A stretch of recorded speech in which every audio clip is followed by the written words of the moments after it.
Hello दोस्तों, welcome back to गीगल। Great ideas will lead to great life. दोस्तों, 3 ऐसी चीजें हैं जिनकी कमी की वजह से हम अपने सपनों को पूरा नहीं कर पाते, अनसक्सेसफुल रह जाते हैं, मिडिल क्लास रह जाते हैं। जिनमें सबसे पहली चीज आती है एटीट्यूड। दोस्तों, हार्वर्ड यूनिवर्सिटी की एक स्टडी से पता चला है कि किसी भी आदमी के सक्सेस का क्रेडिट 85% जाता है उसके एटीट्यूड को, और सिर्फ 15% जाता है कि वो कितना स्मार्ट है और कितने फैक्ट्स और फिगर जानता है। लेकिन शॉकिंगली हमारी एजुकेशन के 100% पैसे उस 15% के लिए खर्च किए जाते हैं, वो फैक्ट्स और फिगर्स बढ़ाने के लिए। लेकिन ये वीडियो बाकी 85% सक्सेस के लिए है। दोस्तों, हमने डेविड और गोलायत की कहानी तो सुनी ही है। गोलायत जो कि एक बहुत बड़ा इंसान था, गांव वालों को परेशान करता था, उन्हें सताता था। एक दिन वहां पे 17 साल का बकरी चराने वाला लड़का आया और उसने गांव वालों से पूछा, तुम सब मिलके इसे लड़ते क्यों नहीं हो? वो गांव वाले सब डरे हुए थे और उन्होंने कहा, तुझे दिखता नहीं है कि ये कितना बड़ा है, कैसे मारेंगे इसे? इस पर डेविड ने कहा, नहीं, ये इतना बड़ा नहीं है कि तुम इसे मार नहीं सकते, ये इतना बड़ा है कि तुम इसे कुछ भी मारोगे ये बच नहीं पाएगा। और डेविड ने उसे गुलेल और पत्थर की मदद से ही मार डाला। सेम इंसान, लेकिन डिफरेंट एटीट्यूड की वजह से डिफरेंट रिजल्ट। दोस्तों, जब भी कोई कहता है कि मैं ये नहीं कर सकता, इसके सिर्फ 2 ही मतलब है। या तो उसे वो चीज करनी नहीं आती, अगर ऐसा है तो वो एक स्किल प्रॉब्लम है जो कि सीखी जा सकती है। लेकिन अगर इसका मतलब ये है कि वो उसे करना नहीं चाहता, तो ये एटीट्यूड प्रॉब्लम है। और ये सबसे बड़ा डिफरेंस है एक सक्सेसफुल और एक अनसक्सेसफुल इंसान के बीच में। दोस्तों, एक पॉजिटिव एटीट्यूड हमारा स्ट्रेस रिड्यूस करता है, हमारी पर्सनैलिटी इंप्रूव करता है, हमें सोसाइटी में कंट्रीब्यूटिंग मेंबर बनाता है, लॉयल्टी इंक्रीज करता है, क्वालिटी इंक्रीज करता है, प्रॉब्लम सॉल्व करने की क्षमता देता है। लेकिन एक नेगेटिव एटीट्यूड कड़वापन लाता है, बीमारियां देता है, पर्पसलेस लाइफ देता है और स्ट्रेस क्रिएट करता है। तो अब सवाल ये आता है कि हम अपना एटीट्यूड पॉजिटिव कैसे करें? स्टेप 1 आता है अपना फोकस चेंज करना। Look for the positive. जब एंड्रयू कार्नेगी अमेरिका आए थे तो उन्होंने अपना करियर बहुत कम पैसों वाली जॉब से स्टार्ट किया था, लेकिन बाद में वो यूनाइटेड स्टेट्स के सबसे बड़े स्टील मैन्युफैक्चरर बने। ऐसा कहा जाता है कि एक वक्त एंड्रयू कार्नेगी के अंडर 43 मिलियनर्स काम कर रहे थे। एक बार किसी ने मिस्टर कार्नेगी से पूछा कि आप लोगों के साथ डील कैसे करते हैं? तो इस पर मिस्टर कार्नेगी ने कहा, लोगों से डील करना सोने की खुदाई की तरह है। जब आप सोने को ढूंढते हो तो ये मैटर नहीं करता कि एक टुकड़े सोने से आपको कितनी गंदगी निकालनी है। जब आप खोदते हो तो आप खोदते रहते हो और सोने की तरफ ध्यान देते हो, ना कि उस गंदगी की तरफ जिसने सोने को घेरा है। आपका फोकस कहाँ पे है? जब भी आप नई चीजें देखते हो, लोगों से मिलते हो, तो आप क्या देखते हो? उनकी अच्छाई या फिर बुराई? एक बार एक शिकारी ने एक बर्ड डॉग खरीदा जो कि अपने आप में बहुत यूनिक था। ये पानी में चल सकता था। उसने जब इसे पहली बार देखा था तो उसे विश्वास नहीं हुआ था, लेकिन एट द सेम टाइम वो बहुत ज्यादा खुश था कि ये अपने फ्रेंड्स को दिखाएगा और उनके कॉम्प्लीमेंट्स लेगा। एक बार वो अपने दोस्त को डक हंटिंग पे लेके गया। उन्होंने बहुत सारे डक्स की हंटिंग करी और हर बार अपने डॉग को ऑर्डर किया जो कि भाग के पानी में जाता और उन बर्ड्स को लेके आ जाता। वो डॉग ये चीज पूरे दिन करता रहा। उस डॉग का ओनर एक्सपेक्ट कर रहा था कि उसका फ्रेंड उसे कमेंट करेगा, कॉम्प्लीमेंट देगा, लेकिन उसे वो कॉम्प्लीमेंट कभी भी नहीं मिला। रास्ते में जाते जाते उसने अपने फ्रेंड से पूछा, क्या तूने मेरे नए डॉग के बारे में कुछ अलग देखा? तो इस पर उसके दोस्त ने रिप्लाई किया, हाँ किया तो है, तेरा कुत्ता स्विमिंग नहीं कर सकता। What an attitude. जो नेगेटिव लोग हैं वो हमेशा क्रिटिसाइज करेंगे, लेकिन अगर आपको अपना एटीट्यूड इंप्रूव करना है तो आपको पॉजिटिविटी देखनी पड़ेगी।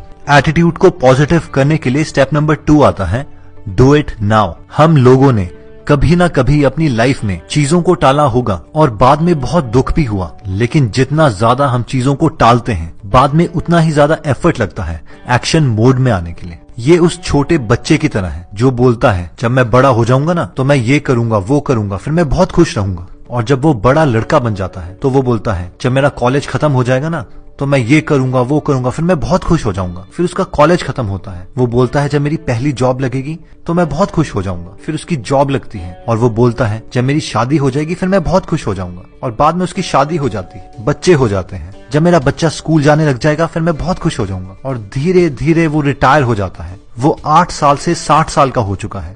उसके सामने उसकी पूरी लाइफ चली गई। और ये बहुत ज्यादा दुख की बात है कि हम पूरी लाइफ अपने ड्रीम्स को नहीं जी पाए और चीजों को टालते रहे। कई लोग चीजों को बहुत बड़े बड़े शब्द कह के टालते हैं। यार, अभी मैं चीजों को एनालाइज कर रहा हूँ, सोच रहा हूँ। 6 महीने के बाद वो फिर से सोच ही रहे होते हैं। हमारे पास सिर्फ एक ही लाइफ है और वक्त सिर्फ यही है। अगर हमें करना है तो अभी करना है, वरना कभी भी नहीं होगा। पॉजिटिव एटीट्यूड को बिल्ड करने का नेक्स्ट स्टेप आता है, get into a continuous education programme. यानी हमेशा नई चीजें सीखते रहिए। जॉन एक वुड कटर था जो कि एक कंपनी के लिए 5 सालों से काम कर रहा था, लेकिन उसकी सैलरी कभी इंक्रीज नहीं हुई थी। उसकी कंपनी ने एक नया एम्प्लॉय हायर किया जिसका नाम था बिल, और उसकी सैलरी 1 साल में ही इंक्रीज कर दी गई। इससे जॉन को बहुत ज्यादा गुस्सा आ गया और उसने अपने बॉस से बात करी। इस पर उसके बॉस ने कहा कि तुम अभी भी उतने ही पेड़ काट रहे हो जितने तुम 5 साल पहले काटते थे। उसने कहा कि हम एक रिजल्ट ओरिएंटेड कंपनी है और हमें बहुत खुशी होगी कि हम तुम्हारी सैलरी इंक्रीज कर पाए,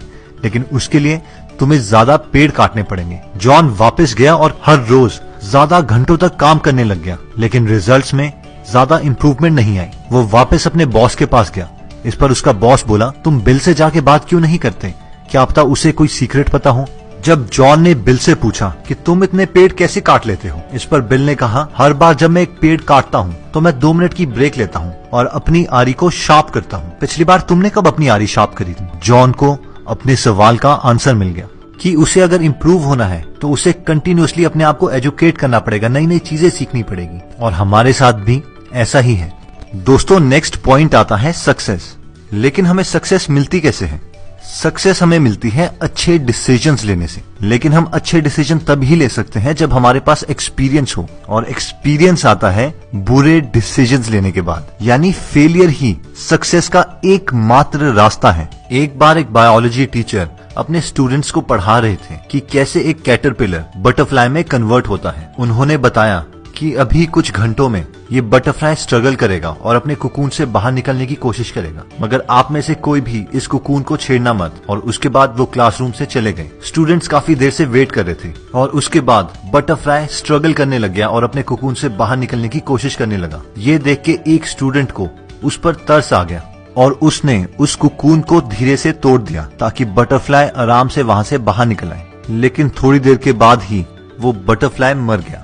जब टीचर वापस आए तो स्टूडेंट्स ने उन्हें सच्चाई बताई। इस पर टीचर ने बताया कि आपने उस बटरफ्लाई की मदद करके उस बटरफ्लाई को एक्चुअली मार दिया है, क्योंकि ये नेचर का लॉ है कि वो बटरफ्लाई जो स्ट्रगल करता है उस कुकून को तोड़ने के लिए, उसी की वजह से उसके विंग्स में स्ट्रेंथ आती है। क्योंकि आपने उस बटरफ्लाई को वो स्ट्रगल नहीं करने दिया, इसी की वजह से उसके विंग्स में कभी स्ट्रेंथ नहीं आई और वो मर गया। हमारी लाइफ में भी एग्जैक्टली यही होता है। जब हम अपने क्लोज फ्रेंड्स को, अपने फैमिली मेंबर्स को इतना प्यार करते हैं कि उन्हें उनका स्ट्रगल नहीं करने देते, जिसकी वजह से उनमें वो स्ट्रेंथ ही डेवलप नहीं हो पाती जो सक्सेस को लीड करेगी, और इवेंचुअली वो फेल हो जाते हैं। हर एक ग्रेट सक्सेस स्टोरी एक ग्रेट फेलियर स्टोरी भी है। 1913 में Lee De Forest, inventor of the triode tube, इनके खिलाफ फ्रॉड के चार्जेस डाले गए और बोला गया कि ये लोगों को मिसलीड कर रहे हैं और अपनी कंपनी के स्टॉक्स परचेज करने के लिए बोल रहे हैं, ये क्लेम करके कि वो इंसान की आवाज को समंदर पार तक ले जा सकते हैं। उनकी बहुत बेइज्जती की गई, लेकिन आप सोच सकते हैं कि इस इन्वेंशन के बगैर हम क्या होते। न्यूयॉर्क टाइम्स ने दिसंबर 10, 1903 में राइट ब्रदर्स की विजडम को क्वेश्चन किया, उनकी बेइज्जती करी कि वो एक मशीन बनाना चाहते हैं जो हवा से भारी है लेकिन फिर भी उड़ेगी। लेकिन एक हफ्ते के बाद किटी हॉक में राइट ब्रदर्स ने वो अपनी पहली फेमस फ्लाइट ली। हेनरी फोर्ड अपनी पहली गाड़ी में रिवर्स गियर डालना भूल गए थे।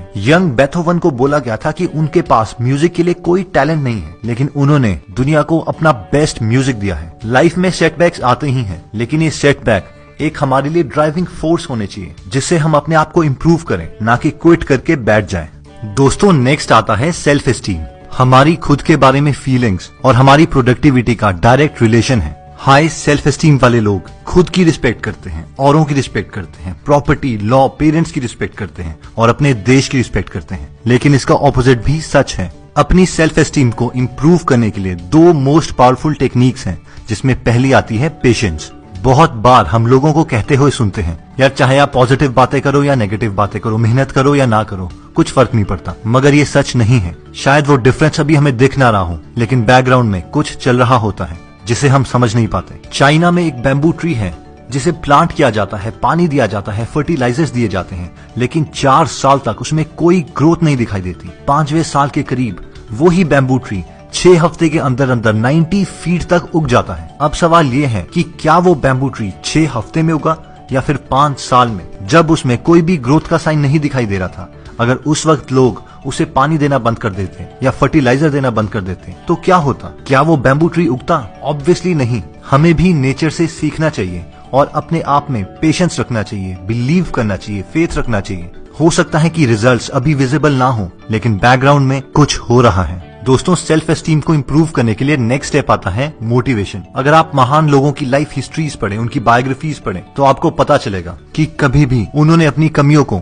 अपने काम की रुकावट नहीं बनने दी। बेथोवन ने दुनिया को बेस्ट म्यूजिक कंपोज करके दिया। उनकी क्या कमी थी? वो बहरे थे। नेचर में बेस्ट पोएट्री लिखने वाले मिल्टन, इनकी क्या कमी थी?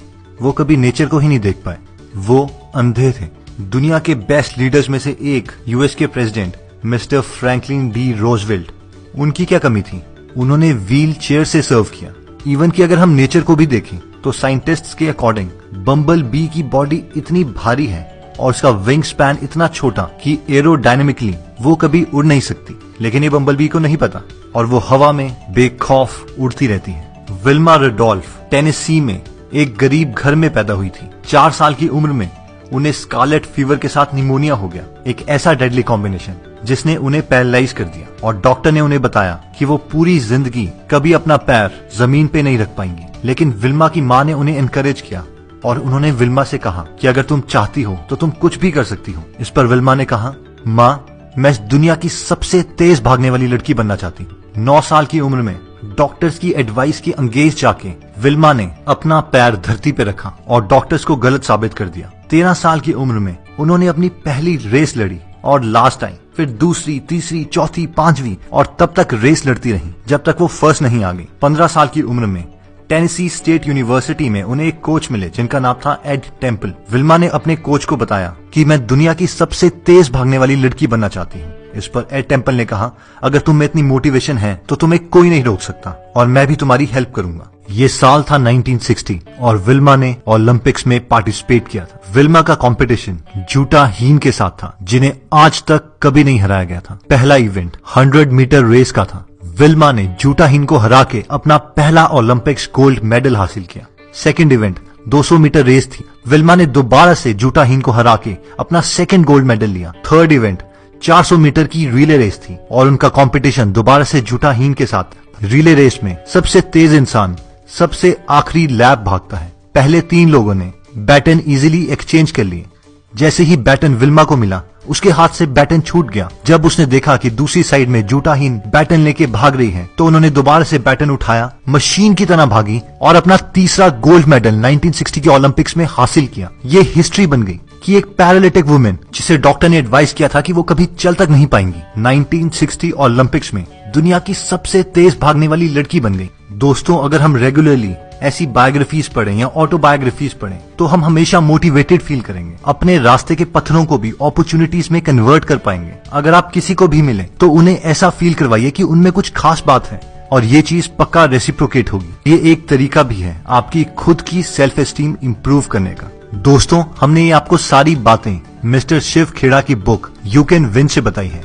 जीतने वाले अलग काम नहीं करते, वो उसी काम को अलग तरीके से करते हैं। अगर आप इस बुक से और बातें जानना चाहते हैं तो आप डिस्क्रिप्शन में दिए हुए लिंक पे जाके ये बुक खरीद सकते हैं। और अगर आपको लगता है कि आपका कोई फ्रेंड या फैमिली मेंबर डिप्रेस्ड है और इस वीडियो से उसे फायदा मिल सकता है, तो आप ये उनके साथ पक्का शेयर कीजिए, क्योंकि टाइम आने पर वो भी आपकी मदद करेंगे। अगर आप हमारी कोई वीडियो मिस नहीं करना चाहते तो सब्सक्राइब करने के बाद बेल का बटन दबाना मत भूलिएगा। नेक्स्ट वीडियो के साथ हम जल्द ही मिलेंगे। धन्यवाद।